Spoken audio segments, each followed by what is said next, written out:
How many times do I have to say it? If it can't be any clearer, then I've never taken drugs. And I don't think anybody in this room would sit down for that interview. You are not worth the chair that you're sitting on with a statement like that. Who is Lance Armstrong, the hero who came back from the brink of death to win the hardest sporting event in the world, only to turn out to be the biggest cheat in history? How did he rise to the top? How did his empire come crashing down? And more importantly, how on earth did he get away with it for so damn long? My name is Lance Armstrong. I am a cancer survivor. I've been asked to come up here and talk about my story of survivorship. I'm a father of 5, and yes, I won the Tour de France 7 times. Join me as we dive into the rise and fall of Lance Armstrong. But the most defining characteristic of Lance will be his dogged determination. First, refusing to accept death when it looked certain. Then Lazarus-like and reborn, dominating and conquering 100 years of history and the greatest cycling race on earth. I like girls too.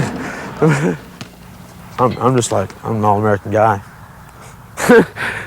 3 years. It was the age Lance Gunderson was abandoned by his father, never to return. His mother, 20 years old at the time, remarried Terry Armstrong, who adopted Lance and gave him the name that we all know today. Lance had a tough childhood. Terry was abusive, both to Lance and his mother. He would beat Lance for something as trivial as leaving a drawer open. Lance turned to sport for an escape. Like all Americans, he tried football, he tried baseball, but he didn't have the coordination. Lance enjoyed swimming and cycling, and that is what led him to triathlon. That's definitely my goal, to be the best triathlete in the world. You know, no questions. Hands down, the best. I want to be consistent. I want everybody to know that every race I show up to, I'm going to be one of the top guys there. I just like competing with the best, man. I like beating those guys. I love beating people. That's so awesome. An early theme that we can see with Lance is his ultra competitiveness. He wanted to win, and win at all costs. When Lance was 15, he forged his birth certificate so that he could compete in a triathlon with a minimum age limit of 16, already documenting his willingness to bend the rules. The other big takeaway from Lance's childhood is his talent. From a raw physical standpoint, Lance is definitely as good or better than anyone I've ever seen in the sport at this age, at 16. And I feel his potential is just incredible. At 16, he was becoming something special. He was an endurance machine. Lance's success can be traced to very rare natural-born endurance. His score on a test of cardiovascular fitness is almost off the scale, even for world-class marathoners or swimmers. But at 17 years old, he was given an opportunity which would change his life. He'd been selected for a 6-week training camp with the US national cycling team. Without a second thought, he quit school and began to write his story into cycling history. Lance quickly became a big hope for American cycling.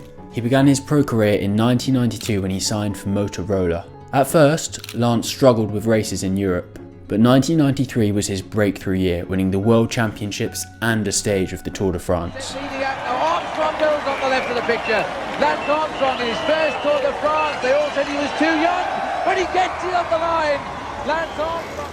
Doping was already widespread in the peloton, and it's hard to say exactly when Lance started. Lance was already likely using testosterone and steroids at this point. Doping tests weren't heavily supervised at the time. It was common practice to fake urine samples, bribe testers, or microdose and stop taking the drugs a number of days before the competition in order to avoid detection in urine tests on race day.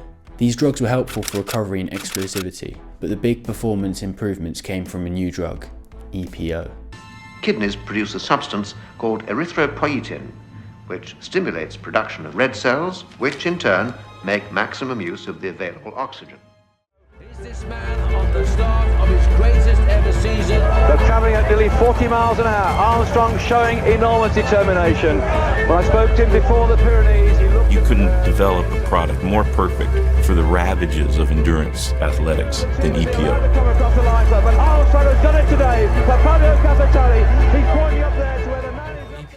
And until the year 2000, there was no test for EPO doping. Lance started taking EPO in 1995 and saw progress in his performance, winning another stage of the Tour de France, but by that point he was far from the best, finishing 36th in the Tour de France that year. Doping and training methods in other teams were much more sophisticated, and if Lance was to win, he would have to change his whole approach to training, and doping for that matter. Lance was discontent where he was. He wanted to be the best, but as he began to search for ways to move up to the top of the sport, everything was about to change, and not in the way he expected. On Wednesday, October 2nd, I was diagnosed with testicular cancer. Prior to seeing my doctor last week, I had been experiencing swelling and pain in one of my testicles, and I coughed up some blood. On Thursday, October the 3rd, I underwent surgery at St. David's Hospital here in Austin to have the malignant testicle removed. A CAT scan was also performed the same day. The CAT scan revealed that my condition has spread into my abdomen. Forget bike racing, forget the Tour de France. Lance Armstrong was fighting for his life. Realistically, what are his chances? With what Lance had, almost none. We told Lance initially 20 to 50% chance, mainly to give him hope. But with the kind of cancer he had, with the lung x-rays, the blood tests, almost no hope. He underwent aggressive chemotherapy, and several months later, the man, who certain doctors had given just 6 months to live, emerged victorious. He had beaten cancer. To come back and to win and to be successful, I would consider that a complete recovery as an athlete. Coming back from cancer was one thing. Coming back to win, that was something else entirely. After beating the odds, Lance Armstrong had a new challenge. Nobody wanted to take a chance on him. Most teams thought he was finished. Too sick, too risky, just a great comeback story. Not a future champion. I tried to come back, there was no interest. None. But the US Postal Service team took the gamble. Now at the time, Lance Armstrong had something up his sleeve. He'd been working with Italian doctor Michele Ferrari. Ferrari wasn't just your average team doctor. He talked about the human body like it was a formula. Numbers were everything to him. Power to weight ratio, nutrition, oxygen efficiency, and EPO. Ferrari was ahead of his time. You see, Lance didn't just dope. He combined modern training strategies, optimal equipment with a sophisticated doping strategy. And with that combination, Lance started to get stronger and stronger and stronger, entering the 1999 Tour de France as team leader. He's based everything on this month, the Tour de France. He wants to be the American winner. But the man doing great times out on the course, Phil, is Lance Armstrong. He hasn't been here for a couple of years because of his illness, but he's back now. 8 minutes and 12 seconds for Abraham Olano. 8:09. Zula has rewritten the finishing order for now. And Armstrong coming up now. Now can he get off to a great start in the Tour de France? He is aiming at 8 minutes and 9 seconds. He's certainly ahead of Chris Moore, but at this point, my goodness me, 8:02.51. Lance Armstrong with that performance, Paul, I think they have done enough. Everything was perfect. Or was it? A positive test after his first yellow jersey. Everyone was respecting that. You're going to speak at the... we were looking for you in there. You were? Okay. Is that I was the world champion in 1993 when nobody had heard of drugs. Nobody had heard of EPO. Proven my class. I've showed my class from day one. There's no secrets here. We have the oldest secret in the book. Hard work.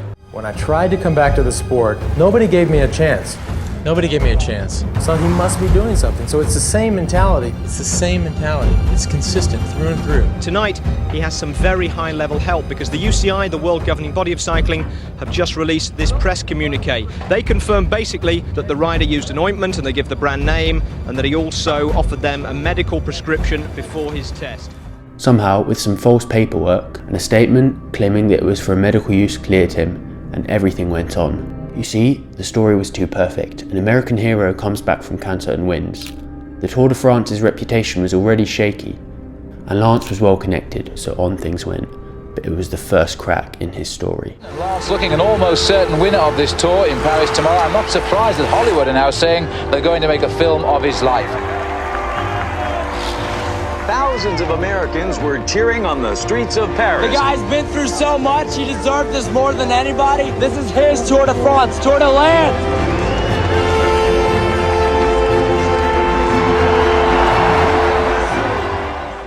Lance had won his first tour, but he didn't stop there. Coming into the next Tour de France, the doping program had evolved. In the early years, EPO was the drug of choice, but by the 2000s, there was a problem. The anti-doping agency could now test for it. Enter the blood bag.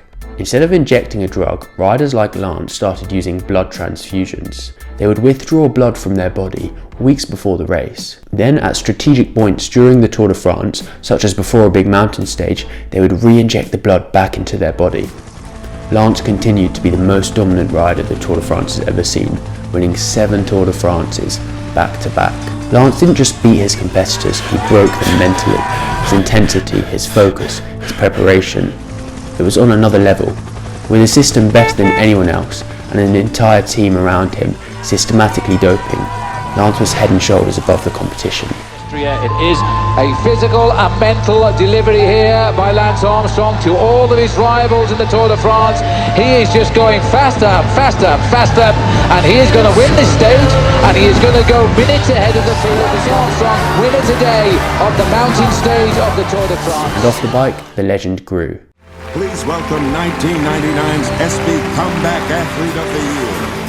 We're all in this together. It's going to touch all our lives, and we will win this fight one day. Thank you all. Tour de France, baby. Lance Armstrong, Maillot Jaune Posse. Thank you, Lance.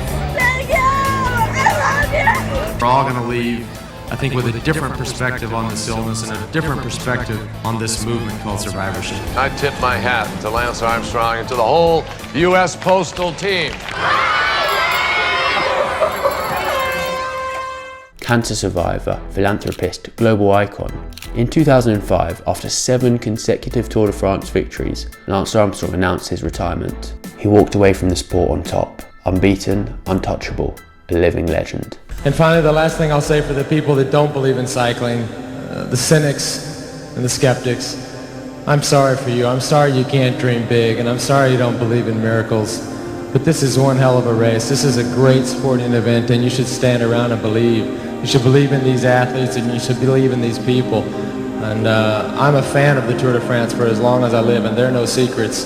This is a hard sporting event, and hard work wins it. So, vive le Tour. Forever. Thank you. When Lance Armstrong retired in 2005, he left the sport a legend. 7 straight Tour de France wins, a cancer survivor, turned global icon.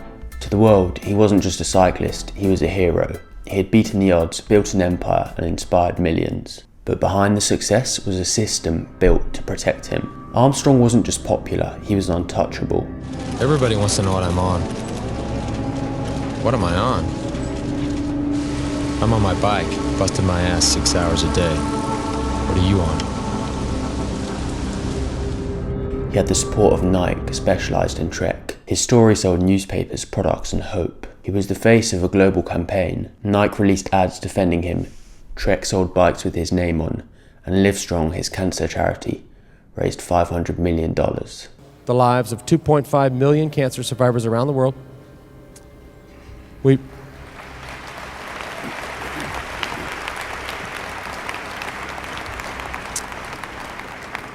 We have now raised $500 million to fight this disease around the world.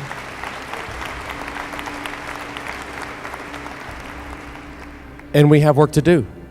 We got a lot of work to do. For years, suspicions were brushed aside. Armstrong had never officially tested positive, and that was enough for most people. People are not stupid. They say, has Lance Armstrong ever tested positive? No. Has Lance Armstrong been tested? A lot. Inside the peloton, silence was survival. Armstrong was so influential that he could bully anyone who turned against him, ruining their career. Armstrong didn't just deny, he retaliated. He sued the Sunday Times after journalist David Walsh made accusations. He filed lawsuits, he discredited reputations. He made examples of people. A handful of people did come forward over the years, but the structure around Armstrong was just too powerful. He had lawyers, he had money, and he had public opinion on his side. And then there was Livestrong. The charity became part of the shield. You said, folks, the cancer has been in remission for 4 years, but our cancer has now returned, meaning me.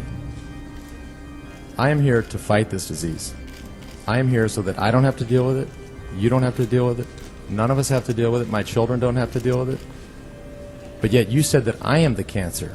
So I think it goes without saying, no, we're not going to sit down and do an interview. And I don't think anybody in this room would sit down for that interview. You are not worth the chair that you're sitting on with a statement like that, with a disease that touches everybody around the world. Questioning Lance meant risking backlash from cancer survivors, donors and fans. That's how he got away with it for so long. He didn't just race hard, he managed his image, controlled his environment, and silenced his critics. Everything was calculated, every move strategic. The system worked, until it didn't. I know there's been a lot of reports in the media today about a possible return to racing. I just want to let you know that after long talks with my kids, the rest of my family, a close group of friends, I have decided to return to professional cycling in 2009. The reason for this is to launch an international cancer strategy based on the fact that we lose 8 million people around the world to this disease, more than AIDS, malaria, and tuberculosis combined. Lance made a decision which would ultimately lead to his downfall. He came back. Lance said it was to raise awareness for cancer. He didn't like retirement, no longer being in the spotlight, so he started racing again. But it was the biggest mistake of his life. His return opened up all of the questions into his past that were just starting to be forgotten. In 2010, it started to fall apart. Floyd Landis, once Armstrong's teammate and the disgraced winner of the 2006 Tour, came forward. Tonight, Landis and others once close to Lance go on camera for the first time for our special report, Did Lance Cheat? Look, at some point people have to tell their kids that Santa Claus isn't real. I hate to be the guy to do it, but it's just not real. He claimed there was a system, not a rumour, not a few bad apples, but an organised long-term doping programme with Armstrong at the centre. He gave names, dates and methods, and he handed it to the US anti-doping agency, USADA. As Lance Armstrong prepares for his final weekend at the Tour de France, a federal investigation into alleged doping by him and his former team threatens to tarnish his golden image. In 2012, USADA released its 1,000-page report. It called Armstrong's system the most sophisticated, professionalised and successful doping programme that sport has ever known. The consequences were immediate. UCI will ban Lance Armstrong from cycling, and UCI will strip him of his 7 Tour de France titles. Lance Armstrong has no place in cycling. At first he denied everything, but with mounting evidence and no allies left, he chose to confess. The worldwide exclusive, Oprah and Lance Armstrong. Did you ever take banned substances to enhance your cycling performance? Yes. Yes or no? Was one of those banned substances EPO? Yes. Did you ever blood dope or use blood transfusions to enhance your cycling performance? Yes. Did you ever use any other banned substances like testosterone, cortisone, or human growth hormone? Yes. Yes or no? In all 7 of your Tour de France victories, did you ever take banned substances or blood dope? Yes. The confession didn't fix his legacy, but it ended the lie. Armstrong had built a myth, and in the end, he tore it down himself. After the confession, Armstrong lost almost everything. Nike has fired Lance Armstrong over allegations he was doping during races. Sponsors vanished over the night. Nike, Oakley, the UCI erased his results. The Livestrong Foundation distanced itself from him. He stepped down from the board, paid millions in settlements and legal costs. He was sued by the Sunday Times, whistleblower Floyd Landis, and the US government. In the years that followed, Armstrong stepped out of the spotlight and then re-entered it on his own terms. You're Tadej Pogacar and Jonas Vingegaard sitting in the team bus right now. You're like, okay, that was a win.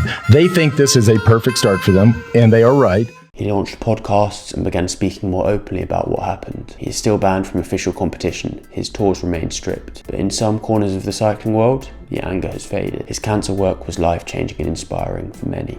And some credit Lance Armstrong for their cancer survival stories. Lance Armstrong didn't just break the rules. He defined an era. What do you think? Disgrace and fraud, or inspiration and hero?